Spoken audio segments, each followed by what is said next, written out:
Како орловско гнездо, лоцирано на падините на Плачковица, го живее својот живот јуручкото село Калаузлија. Во временска запечатена капсула овој етникум повеќе од 700 години не променил ништо во начинот на својот живот. Затоа и денеска камерата на телевизија Старе тука, да ви го долови овој своевиден, уникатен сегмент од македонското катадневие. Преку ден, пусти селски улици. Како што велат оние кои ги затекнавме дома, постарите жени и млади девојки, сите се на нивите со тутун или ја напасуваат стоката. Мошна е воздржана со зборови, а при тоа гледајки лебот да се испече добро и гравот да се свари на време, 62 годишната Мукадес Мемет се одвеже да не раскаже како тече животот. Тука во Калаузлија тешко се живее со земјоделие. Луѓето некои со овци, некои со тутун. Вие конкретно вашето семејство како? Ние си идавате на работа, одат сино и знаете. Ти? Ја дома со децата, деца чувам.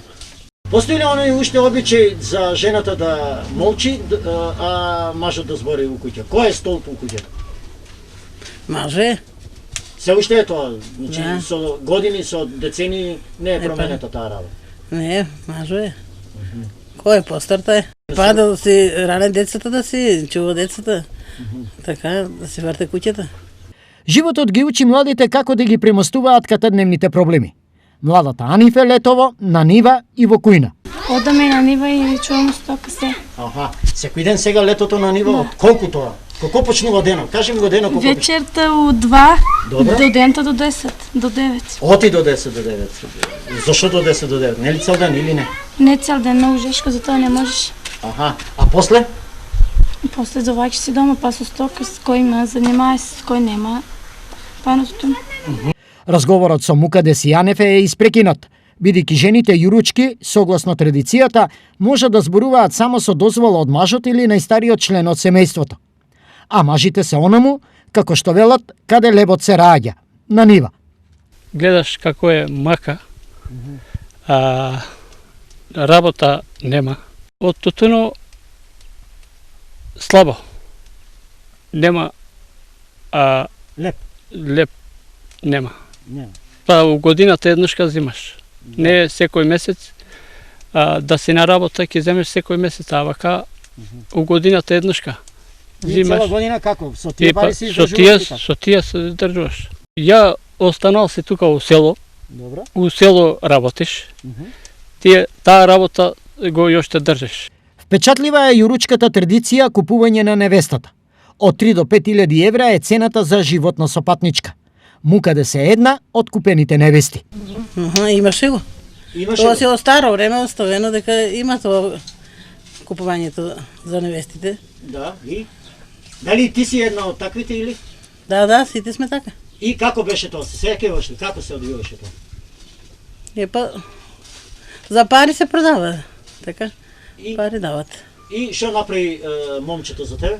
И одамна така, мене она сестра имаше, за моја брат ојде, ја за неговиот брат, така. Возрастната граница кога може да се купи невеста не е по 20 години старост на девојката. Младите за ова се запознати. За Анифе има време уште до животната трансакција. Тоа закон е уште од многу години. Добро, И сега па го исто тоа закон го чуваме ние. Па невеста се земе со пари. И ништо така злато пари, шо е тоа. Од овдешното муфтиство подетално објаснуваат за овој јурички обичај. Не се работи за плаќање на невестите кај јуруците, туку тоа е обврска на секој муслиман и е пропишено во Коранот. Тоа во исламската вера е стар обичај кој се нарекува мехир.